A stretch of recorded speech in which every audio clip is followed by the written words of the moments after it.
नमस्कार, मेरा नाम है शशांक। मैं आप सभी का स्वागत करता हूं आपके अपने YouTube चैनल हॉरिजॉन में।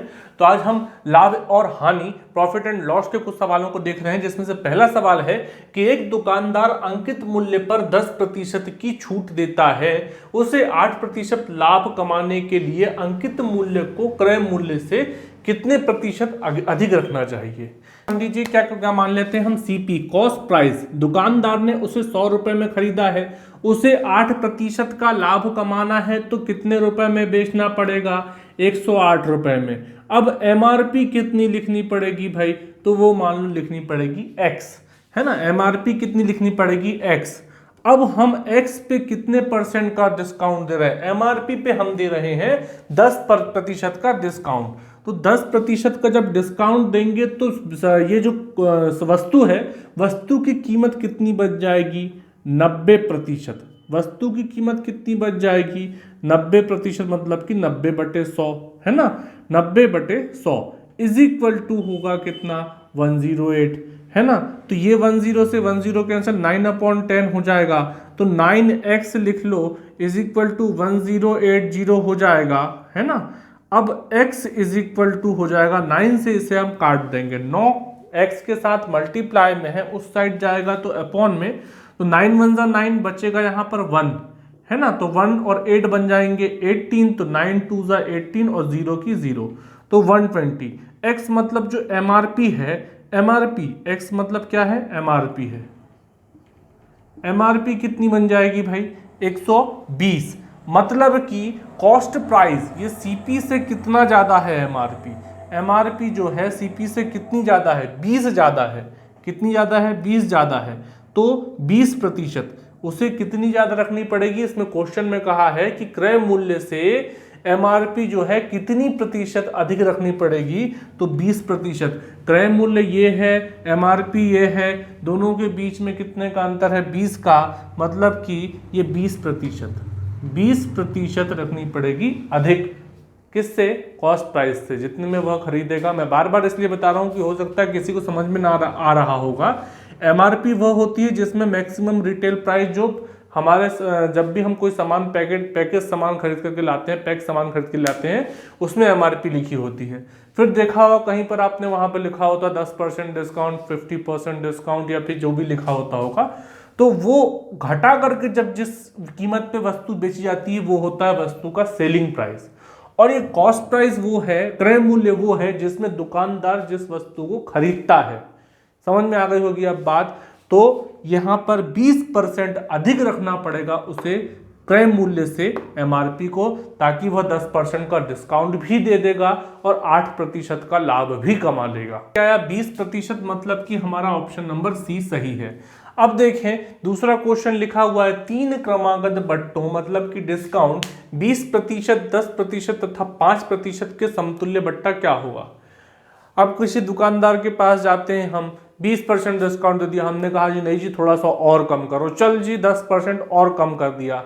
फिर किसी ने किसी बार और, नहीं इतना कम नहीं, और कम करो हमें, तो 5% और दे दिया। तो वही कह रहा है कि इन तीनों को मिलाकर के, कुल मिलाकर के कितना बट्टा दिया जा सकता है, उसका समतुल्य बट्टा क्या होगा। मान लेते हैं कि वस्तु की जो कीमत है, जो एमआरपी है, वो कितनी है, 100 रुपए है, 100 रुपए है, ठीक है। तो सेलिंग प्राइस कैसे निकालेंगे, selling price is equal to यहां पर हो जाएगा ये 100 एमआरपी, और यहां पर कितना एमआरपी, और यहां पर कितना हो जाएगा discount, 100 minus discount, 100 minus discount, D का मतलब डिस्काउंट अपॉन 100, ठीक है। 100 माइनस डिस्काउंट अपॉन 100, ठीक है। तो मैं लिख देता हूं 100 माइनस डिस्काउंट क्या होगा। तो पहला डिस्काउंट कितना है, 20% का, तो 100 से माइनस करूंगा तो 20 को, तो कितना आएगा 80, मल्टीप्लाई बाय दूसरा डिस्काउंट कितना है भाई 10% का, तो 100 में से 10 माइनस होगा तो 90/100। फिर तीसरा है 5%, 5% का, तो यहाँ पर 100 में से 5 माइनस होगा तो 95/100। इसे हम काट लेते हैं, ये 100 से ये 100 कैंसिल हो गया। अब बचा क्या, ये 0 से ये 0 कैंसिल, ये 0 से ये वाला 0 कैंसिल, है ना। अब हमारे पास 10 बच गया, तो यहाँ पर 5 2 10 और 5 1 जा 5 और 5 9 जा 45, है ना। अब यहाँ पर और कुछ कट सकता है क्या, तो नहीं कट सकता, कट सकता है 2 5 जा 10 और 2 4 जा हो गया 8, ठीक है। तो हम अब इसको मल्टीप्लाई कर लेते हैं, 2 1 जा 2 और 2 2 जा 4, ठीक है। अब मल्टीप्लाई हो जाएगा, तो 19 2 जा कितना हुआ 38, 19 2 जा 38 और 9 जा 2 मल्टीप्लाई बाय 9 मल्टीप्लाई बाय 18, ठीक है। और अपॉन में क्या बच रहा है भाई, 5 बच रहा है। 19 9 जा 171 और 171 2 जा 342, 342 अपॉन 5। अब कर लेते हैं इसे, 5 6 जा कितना 30, बचा 4 और 2, 5 8 जा 40, अब बचा कितना 2 और 5 4 जा 20, ठीक है। तो 68.4 क्या आ गई, 68.4 क्या आ गई इसकी एमआरपी, सॉरी सेलिंग प्राइस आ गई, सेलिंग प्राइस आ गई 68.4। अब हमें डिस्काउंट परसेंट निकालना है, तो हम क्या करेंगे, माइनस कर देंगे किसको, 100 में से, एमआरपी में से इसको माइनस कर देंगे सेलिंग प्राइस को। तो कितना आ जाएगा भाई, 68.4 है, तो यहाँ पर आ जाएगा 31.6, 31.6 माइनस आप लोग करते रहे ना, ये होगा और ये होगा, है ना। 100 माइनस 68.4, 68.4 तो 31.6% क्या आ जाएगा, डिस्काउंट, है ना, समतुल्य डिस्काउंट आ जाएगा, जो ऑप्शन नंबर कितने में है, 31.6, ऑप्शन नंबर ए। अब क्वेश्चन नंबर 3 देख लें। एक व्यक्ति कुछ वस्तुएं P रुपए प्रति दर्जन के भाव से खरीदता है और P/8 प्रति वस्तु के भाव से बेच देता है, उसका लाभ ऑब्लिक हानि प्रतिशत क्या होगा।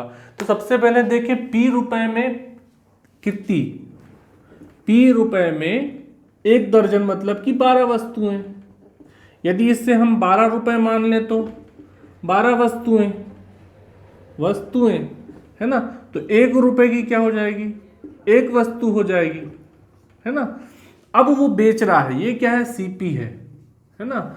अब सेलिंग प्राइस उसका है P/8, P/8 एक वस्तु का सेलिंग प्राइस क्या है उसका, P रुपए में, P/8 रुपए में क्या बेच रहा है वो, एक वस्तु बेच रहा है। P की वैल्यू हमने क्या मानी, 12 रुपए में वो 12 वस्तुएं ले रहा था, लेकिन 12/8 रुपए में एक वस्तु बेच रहा है, ठीक है। तो इसको जब काटेंगे तो कितना हो जाएगा, 4 तिया 12 और 4 दूनी 8, मतलब 3/2 रुपए में एक वस्तु, है ना, एक वस्तु। तो 1.5 रुपीस में एक वस्तु, तो उसका लाभ कितना हो गया। इसकी सेलिंग प्राइस क्या थी, कॉस्ट प्राइस क्या थी, क्रय मूल्य क्या था, 1 रुपए में एक वस्तु, और वो 1.5 रुपए में एक वस्तु बेच रहा है, तो उसको 50 पैसे का फायदा हो गया। 50 पैसा मतलब कितना, 1 रुपए की वस्तु थी, 1.5 रुपए में बेच दिया, तो 50 पैसे का फायदा हुआ, मतलब 1/2 रुपए का, 1/2 रुपए बोल सकता हूं मैं। अब जब लाभ प्रतिशत निकालते हैं तो कैसे निकालते हैं, ये लाभ बटे क्रय मूल्य, लाभ कितने का हो रहा है, 1/2 का, क्रय मूल्य कितना है, 1 रुपए है, गुणित कितना कर दो, 100 कर दो, 1 से 1 कैंसिल हो जाएगा, 2 से 100 को काटेंगे 50 बार में, तो 50% क्या होगा, उसको लाभ होगा, जो कि है अपना ऑप्शन नंबर बी, लाभ होगा। क्वेश्चन नंबर 4, एक व्यक्ति ने 2470 रुपए का 26 किलोग्राम दाल खरीदी, 110 रुपए प्रति किलोग्राम की दर से 10 किलो दाल बेच दी, 70 रुपए लाभ कमाने के लिए उसे शेष दाल कितने रुपए प्रति किलो में बेचनी पड़ेगी, है ना। तो सबसे पहले देखें कि 2470 रुपए में 26 किलो दाल, केजी दाल 26 केजी हो गई। अब 1 केजी के लिए कितना, तो यहां कर देंगे 2470/26, 25 गुणित 9 करेंगे तो 25 गुणित 9 होता है 225, और उसमें 9 ऐड कर दो 225 में, तो कितना 239, है ना, सॉरी 234 लगभग इस पे पास है, तो 26,9,234 हो गया। जब माइनस करेंगे तो कितना 13 और 130 बचेगा यहाँ, तो 26 गुणित 5 करेंगे तो 130 आ जाएगा। तो हमारा 95 बार में कट गया, तो 95 पर केजी की क्या है, दाल है, क्या है, इज इक्वल टू सीपी, है ना, cost price 95 rupees per KG में उनने दाल को खरीदा। अब वो कह रहा है कि 10 किलो दाल को उनने 110 रुपए प्रति किलोग्राम से बेच दिया, है ना। 10 किलो दाल को उनने 10 किलो दाल 10 केजी